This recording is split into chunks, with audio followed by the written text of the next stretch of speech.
True crime, murder, serial murder, the world and an American obsession. But even more fascinating is the obsession with unsolved serial murder cases. The mystery and danger of a serial killer on the loose presents the possibility that you could be his or her next victim, a victim of somebody who enjoys over and over again, perpetuating the torture, enjoys control, and finally, death of another human being.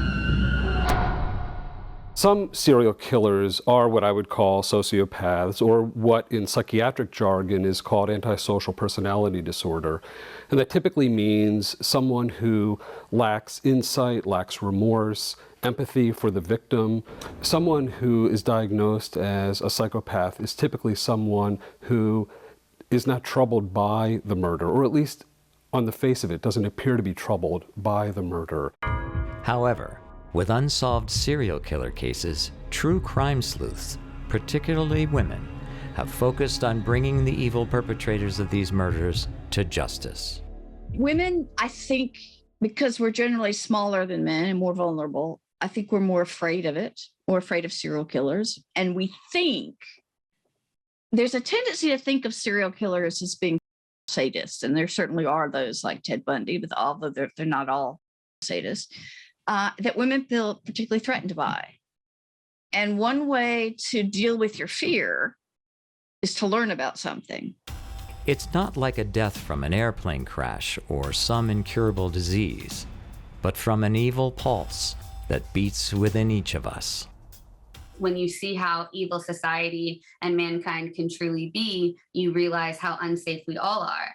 And when you look at these cases, they're so unique in their manifestations of where they happen and why they happen. It could truly happen to anybody. And so society is riveted by that idea. Just like anyone can win the lottery, anyone can be killed by a serial killer. How many of these wicked murderers are there among us?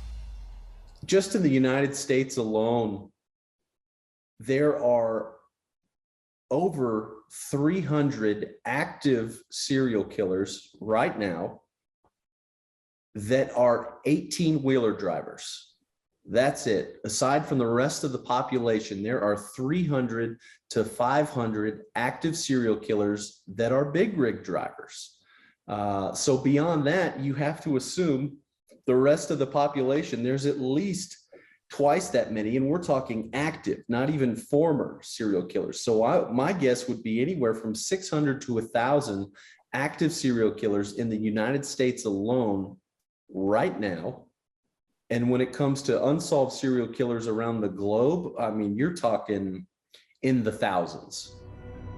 In this series, we will focus on bringing to light unknown killers who have gotten away with serial murder.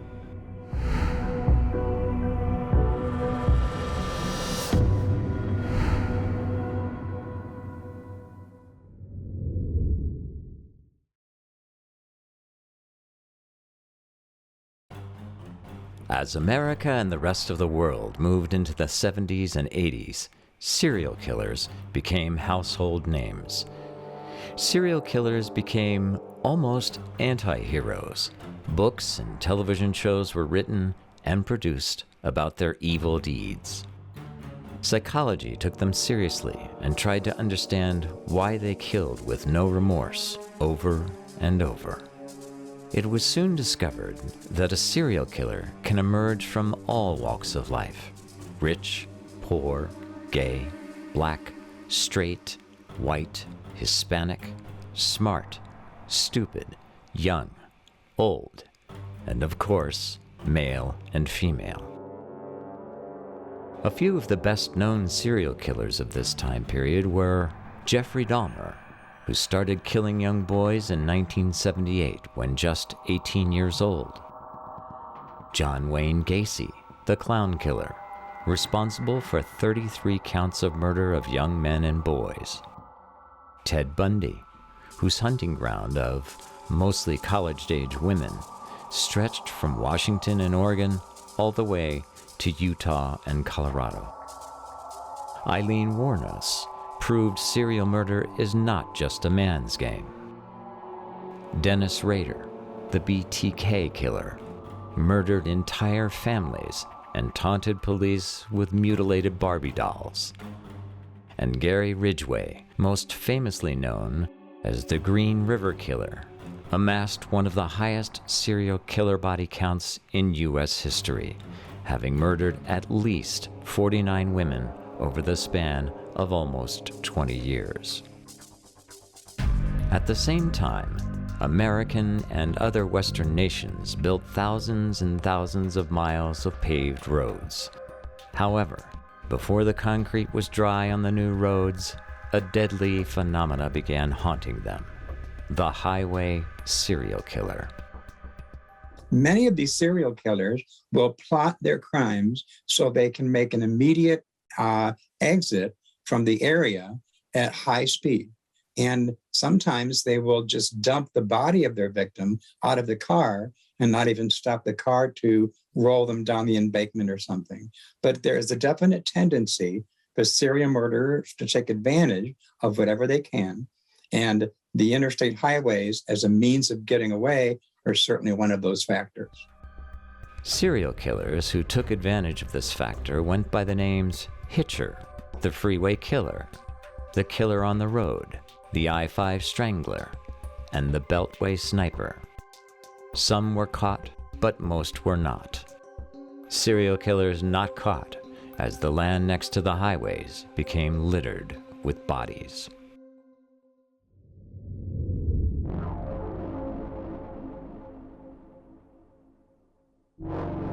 One of the worst of these highways was Canada's Highway 16, also known as the Highway of Tears.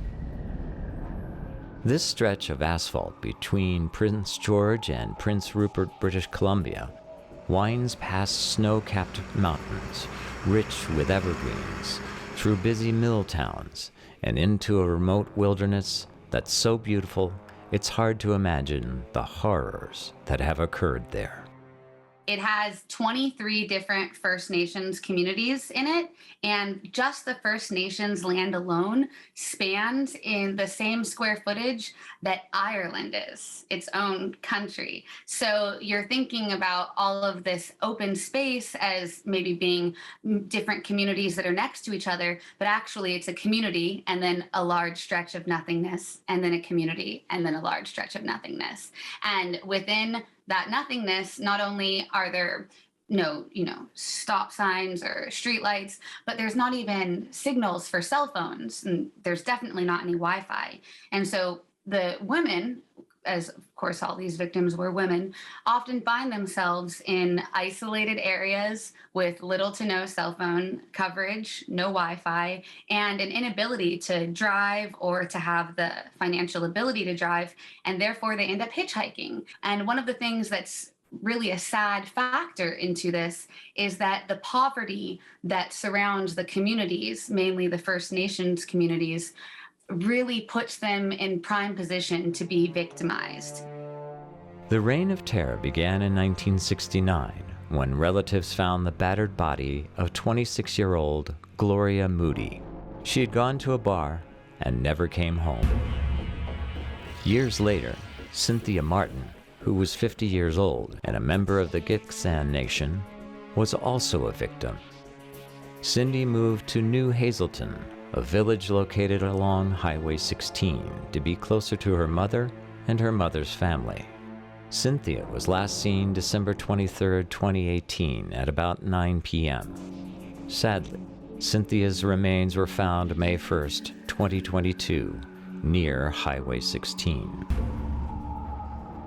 In between these two cases, Wikipedia describes over 70 cases of serial murder along North America's deadliest highway. There's a lot of debate as to whether it was done by one person, or might there be co-conspirators? Might it be multiple serial killers that are utilizing the ruralness and lack of police jurisdiction throughout the community in order to hide their victims? So there's a lot of debate as to if this is one serial killer or multiple serial killers, whether they're working together or independently of each other. Everything about this serial killing tragedy is shrouded in mystery, confusion, and incompetency of authorities. The victims that EPANA have identified, the 18, they were a combination of Caucasian and First Nations citizens of Canada. And the vastness between the modus operandi is what's really thrown police, because there's not one single method of killing. There's not one single way that the victims were found in terms of were they placed or were they clothed, were they unclothed, were they assaulted, were they not? Each victim had their own, of course, artifacts of trauma. And for some that included assault. For others, their bodies were so far in the decomposition process that determining assault was not possible. The official EPANA victims span from the ages of 12 to 33. So these are all relatively young, women who are of not a maturity that you would associate with the elders in the community. So it's obvious that there's been some type of specific victimology here where they're at least rather young, they're women, and most often they're of First Nations background. Here are three of the many heartbreaking cases of victims along Highway 16. Monica Ignace, 14. In December 1974, she was walking home from school alone. Her body was found in a gravel pit in a densely forested area on the 6th of April 1975, east of Terrace, near Selgar Forest Service Road. She had been strangled. Ramona Wilson, 16, was hitchhiking from Smithers to attend a dance and stay with friends in Hazleton, BC on 1st of June 1994. Ramona's remains were found April 1995, north of Yellock Road, near the Smithers Airport. The body of Isla Sarek Auger, 14, was found February 10, 2006, shortly after she went missing on February 2, 2006. It was reported that she was last seen getting into a black van. A motorist found Sarek Auger in a ditch near a turnoff on Highway 16 near Tabor Mountain. Of course, understandably, all the people in the community around the Highway of Tears are alarmed because their women are being taken from them. Of course, the community is angry at the lack of outreach, at the lack of funds that have been allocated towards finding this killer. And they wonder, really, and it's something that we all have to wonder, looking at how things have been handled in the past, does race have to do with the lack of investigatory progress that's been made? And unfortunately, the answer is yes. But that changed when a non-Indigenous young woman went missing. Nicole Hoar, 24 years old. The community was especially shocked at the disproportional response to the missing girl, Nicole Hoar. She was 24 years old, and she was last seen at a gas station near Prince Rupert and, of course, near Highway 16. And the community noticed that when the white Nicole Hoar went missing, that people didn't seem to have the same response as when some of the Indigenous girls had been missing. A massive police search ensued, and people who were not normally given the task of looking for the Indigenous women were now being told, you have to find this white woman, you have to find her killer. We know it was in all the media reports. And I think there were a lot of people looking from the sidelines going, hey, my daughter, my sister, my aunt was taken from us, but where was all the hoopla then? Where were the big press releases, and where were the conferences where people were begging for help? Will these First Nation women ever find justice for their brutal death?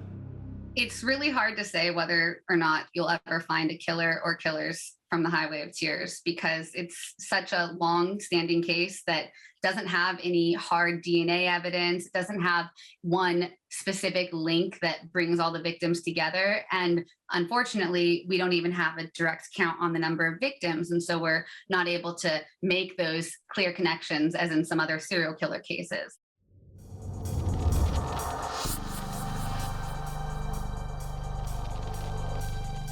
Perhaps no urban interstate highway system is better known than the I-95 corridor around the nation's capital, Washington, D.C.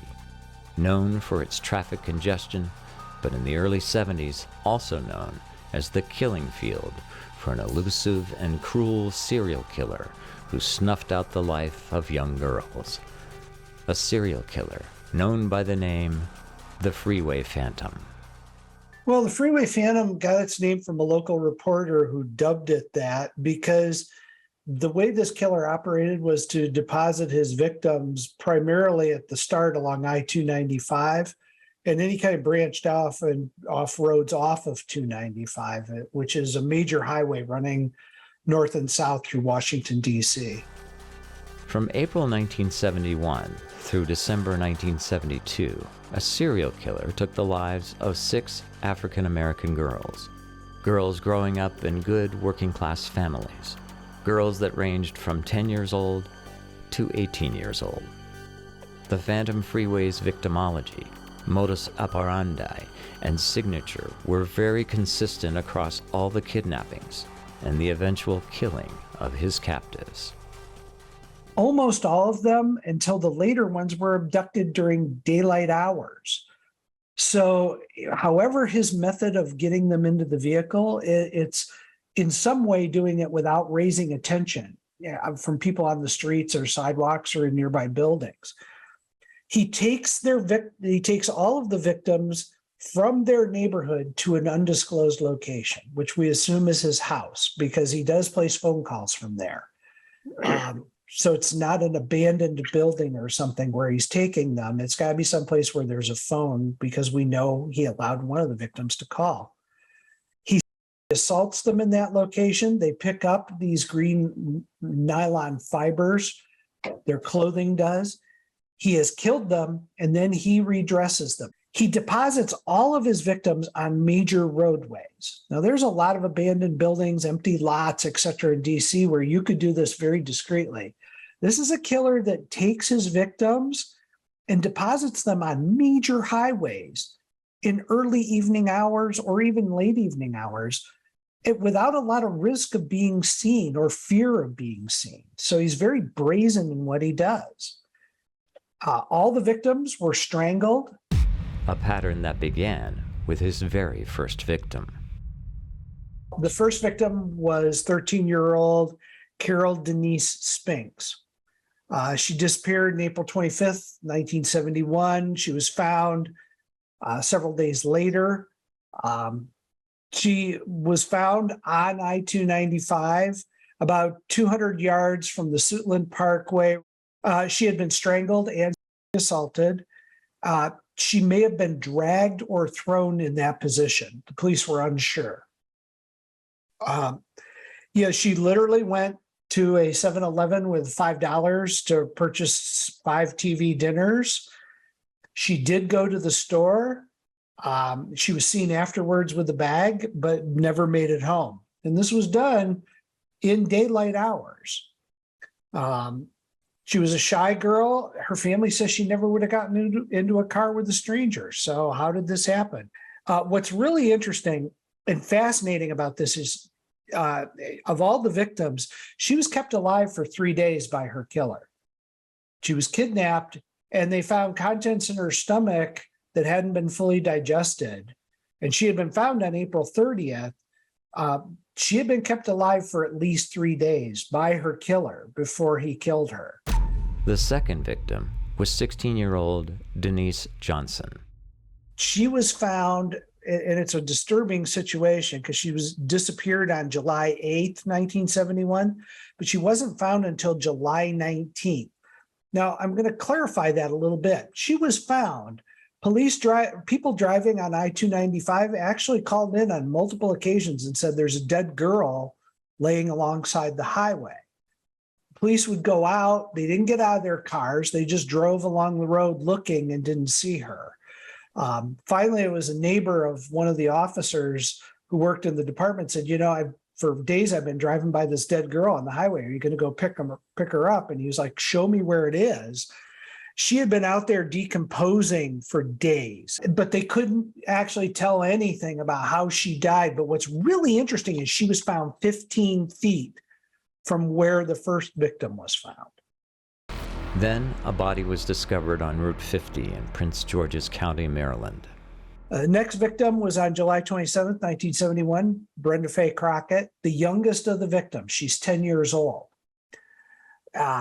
It's interesting because I read one newspaper account of it, and they said, well, she looked mature for her age, and I've seen pictures of her. She could not have been mistaken for anybody other than a 10-year-old. There was nothing mature about her. She was a young girl. She had been assaulted and strangled, and she was found off the John Hanson Highway, which is right at Route 50 near Cheverly in Maryland. She was found face up, found by a passing motorist who had been going by. Now, what's interesting about this, the house where they lived received a phone call from Brenda. And it was picked up initially by her 9-year-old sister.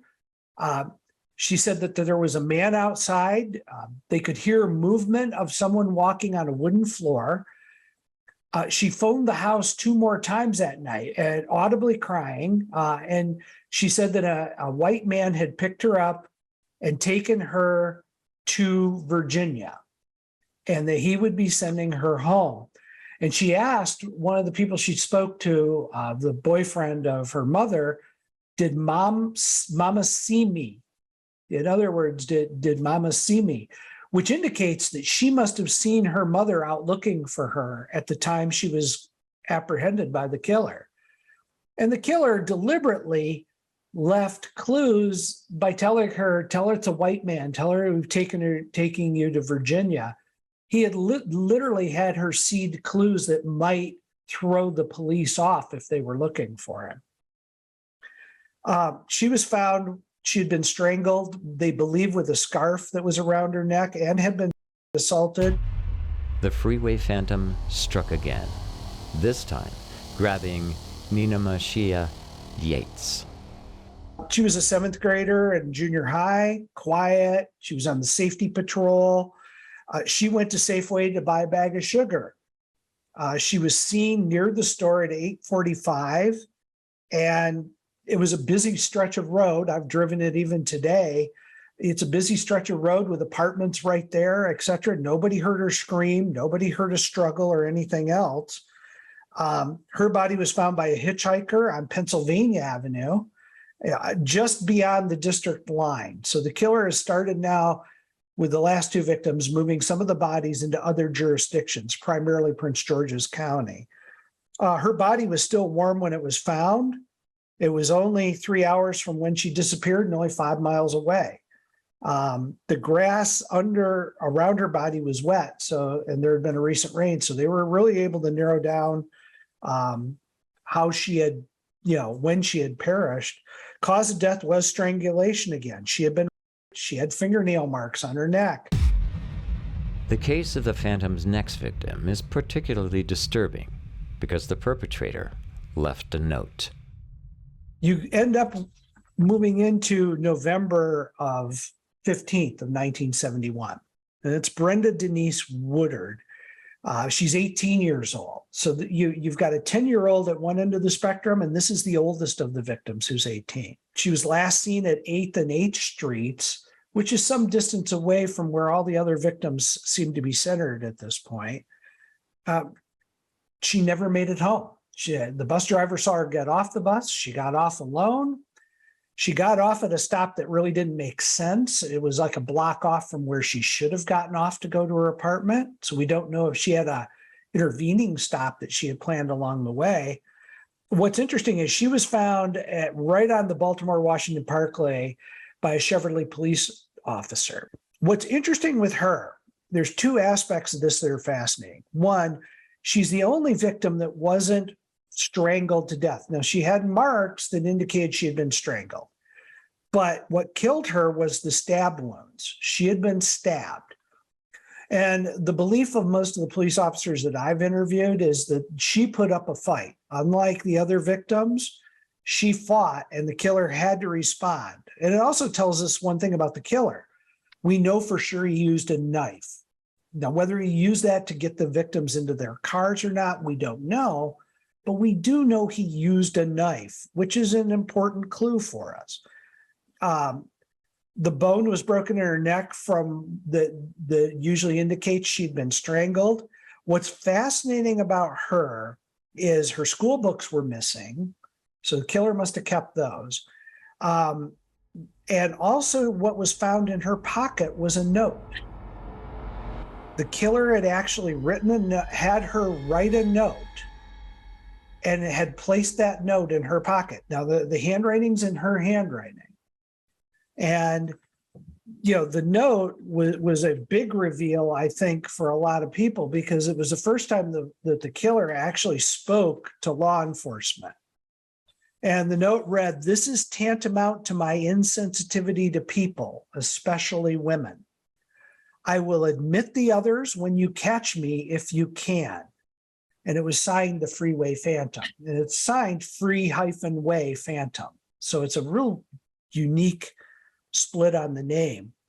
But it was written in her handwriting. And the analysis from the FBI indicated that it wasn't done under duress. And the words were not words that she was familiar with. She didn't use words like insensitivity and tantamount. So the belief is one of two scenarios: that the killer dictated the message to her and she wrote it down, because there is two misspellings in it, or it was handwritten out by the killer in advance and she was told to copy it. However, by the time she got that done, she had to know that she was going to be killed. She knew who the Freeway Phantom was. She had warned her sisters about it. So clearly she fought back against her killer. He stabbed her and then dumped her body out, literally on the curve right there, going out where the road merges. And that brings us to the final of the victims. Diane Denise Williams, 17 years old. She disappears much later. It's September 5th, 1972, when she's disappears. We've just crossed the 50th anniversary of that. What's interesting is there's a big gap of time. It's 10 months has passed since the Freeway Phantom has struck. And if you think about that, what it really means is chances are pretty good he hadn't anticipated any of his victims fighting back. And I think that scared him off a little bit.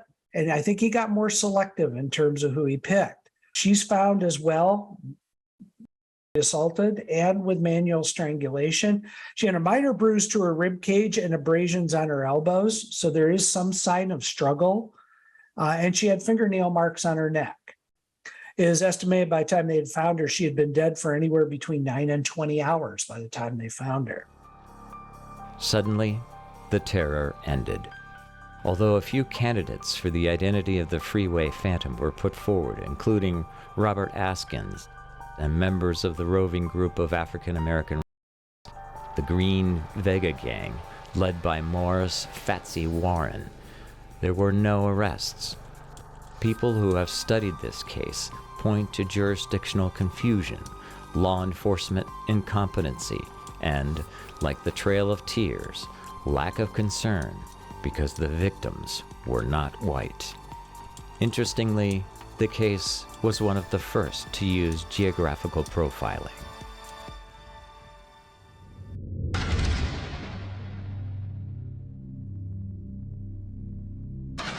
Between 1978 and 1992, another series of interstate highway serial killings and body dumps occurred in Tennessee and neighboring states. A common thread connected all of the victims. All of the victims were women who had red hair. At first called the Red-Headed Murders, but subsequently became known by the nickname the Bible Belt Strangler. After careful sleuthing by Shane Waters, it became clear that the victims of the Bible Belt Strangler were red-headed prostitutes that worked truck stops. Unknown women that nobody would care if they were dead.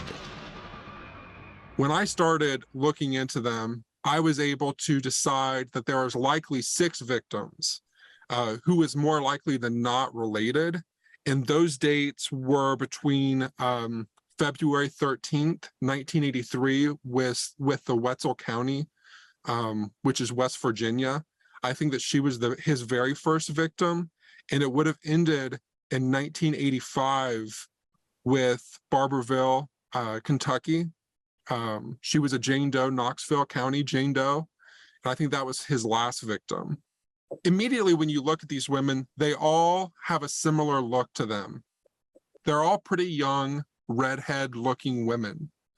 And that kind of sticks out to you. And you wonder, why is he targeting someone who has a specific look to them?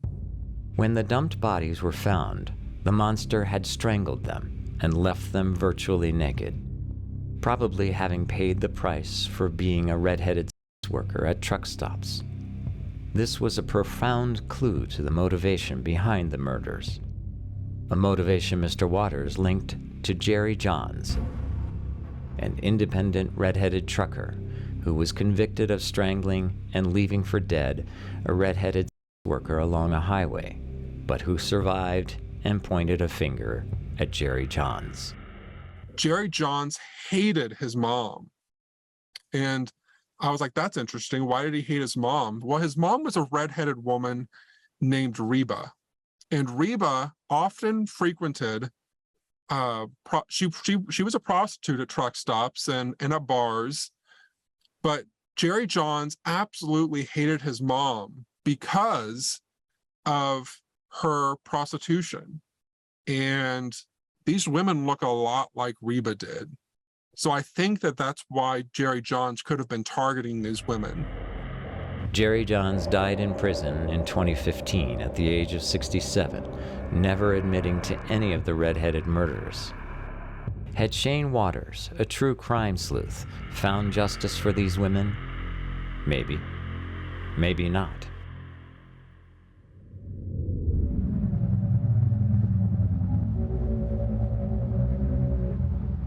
Rochester, New York in the 1970s was home to Eastman Kodak and home to an unsolved serial killer case that brought together the killing fields of America's highways and a monstrous pedophile killer.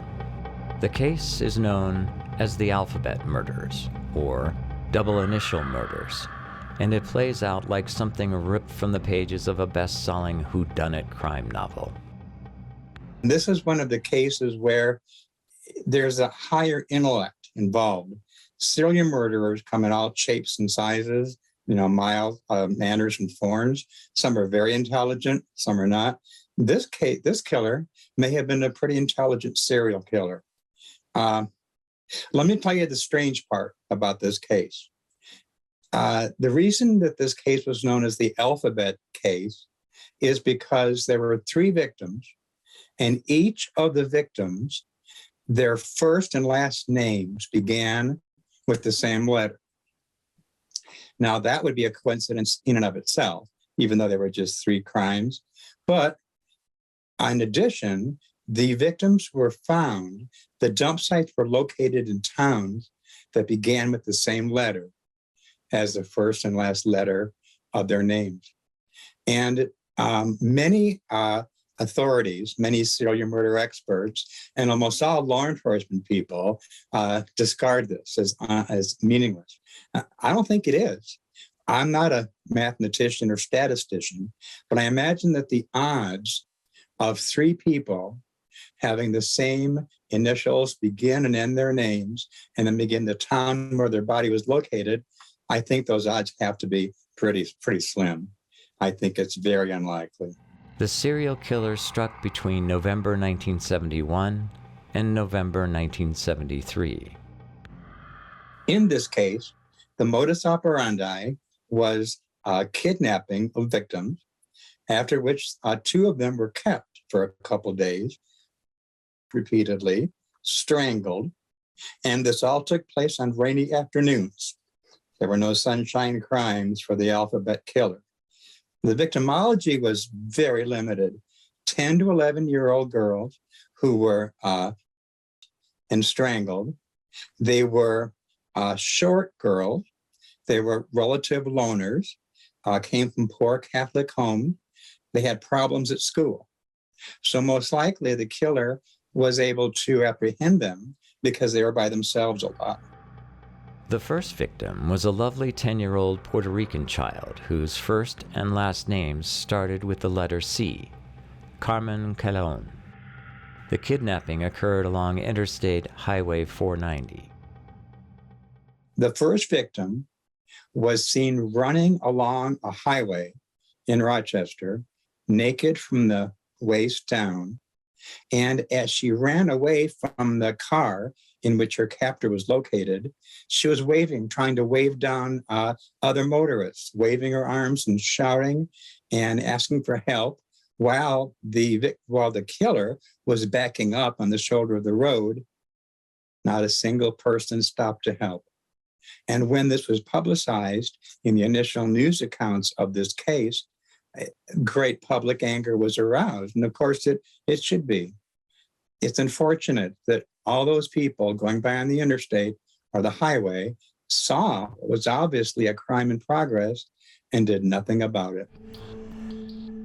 Carmen's body was dumped in Churchville, New York, and the autopsy revealed that in addition to having been raped, note the C's, Carmen had suffered a fracture to her skull and one of her vertebrae, suffered before she had been manually strangled to death.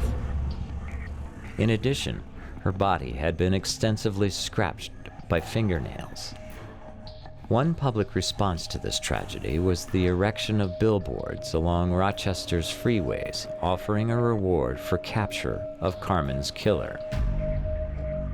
17 months later, on April 2, 1973, 11-year-old Wanda Wolkowitz disappeared from the east side of Rochester while returning home from an errand.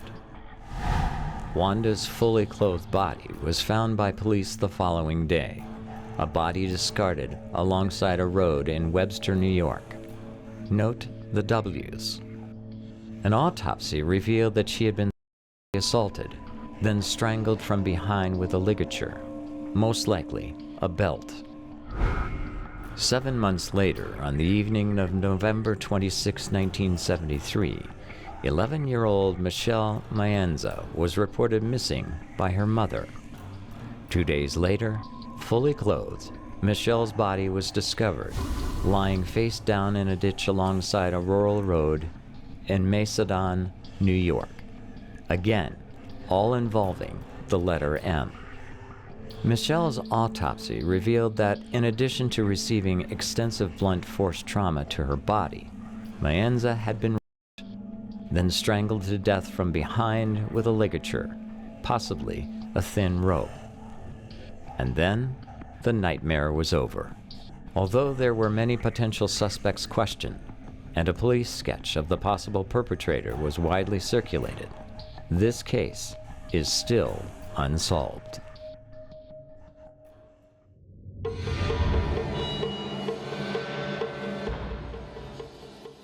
I think the tidbit I found the most interesting about this case was the fact that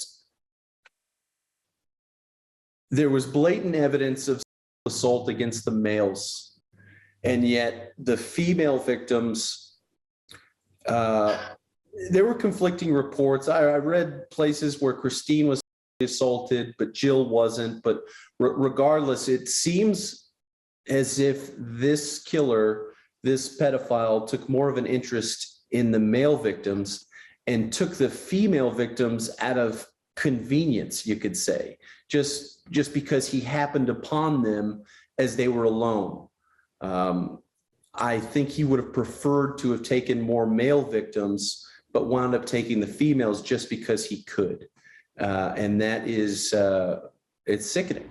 Sickening because nothing is worse than an uncaught child serial murderer, as was the case known as the Oakland County child killer, the name given to the perpetrator responsible for the serial killings of at least 4 children in Oakland County, Michigan, a serial killer with a distinct and gruesome signature. They were either forced to bathe by the killer before they were murdered, or they were murdered by the killer after they were already dead, just in an effort to wash away the trace evidence, which goes to show that this person was aware that trace evidence could be found on the bodies. So is that someone that has committed these crimes before and been caught based on trace evidence, or is that someone perhaps in law enforcement that is aware of these sorts of things that washed away the evidence before it could be collected? Oakland County, Michigan encompasses part of Detroit and a number of the city's automobile research and development affluent suburbs, a place residents thought to be immune to a pedophile serial killer. The Oakland County child murders occurred between 1976 and 1977 over a period of about 13 months or so. It was a very brief time frame to have 4 victims. The first innocent victim was Mark Stebbins, 12, of Ferndale. He did not return home from an American Legion Hall on February 15, 1976. His body was found 4 days later. He had been assaulted. His cause of death was asphyxiation or being smothered.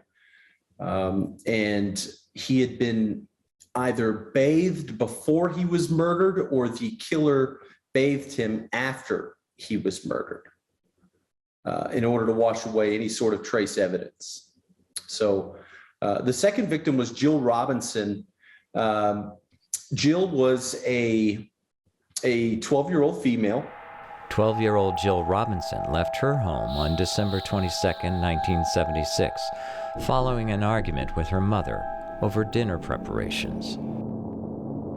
The following day, her body was found alongside Interstate 75 in Troy. And her murder differed from the one previous in that she wasn't molested, she wasn't smothered. However, she was found and killed on site where she was dumped on the side of the highway. She had a close-range shotgun wound to her head. The next victim was 10-year-old Christine Mihalik, who was reported missing on January 2, 1977. 19 days later, her frozen body was found in a snowbank. Like the previous female, Jill, she had not been assaulted. However, she was again bathed before being murdered or bathed by the killer after she was. The final victim was Timothy King, and this, again, the final victim, I believe he was the most famous case in all of these 4 because the tension had been building up in this county. The police had refused to acknowledge that there was a serial killer, or they had just been unable to connect the dots between these previous 3 murders. Timothy King, he was 11 years old. He was at home with his sister. He borrowed 30 cents to go down to the local corner store and buy some candy.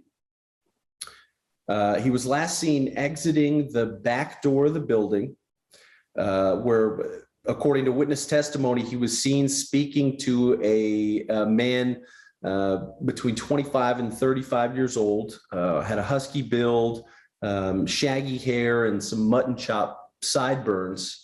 And he was never seen alive after that. There were over 100 policemen and volunteers searching for Timothy. And he was eventually found 7 days later, dead on a dirt road. He had been assaulted just like the first victim, Mark Stebbins, and unlike the female victims. And he was also bathed before murder or post-mortem by the killer himself. The interesting and sad tidbit here is that when Timothy was taken, his parents made a plea on the news for his return, for his well-being. They essentially were trying to communicate with whoever the kidnapper was in order to get their son back safely. And they said in the newscast, they said over the air that they wanted him home so that they could take him to his favorite restaurant, Kentucky Fried Chicken, and get him his favorite meal. As it turned out, the kidnapper and perhaps even Timothy himself were watching that broadcast, because when they found Timothy's body and they performed the autopsy, it was revealed that he actually had been served KFC, Kentucky Fried Chicken, before he was murdered. Then, the monstrous murders stopped. Although the authorities brought forth many potential suspects, amid allegations of cover-ups and true crime sleuths focusing their attention on the case, to this day, the perpetrator of the Oakland child murders is unknown. Moving into the 21st century, the United States and the world was about to experience the next big wave of unsolved serial killer cases.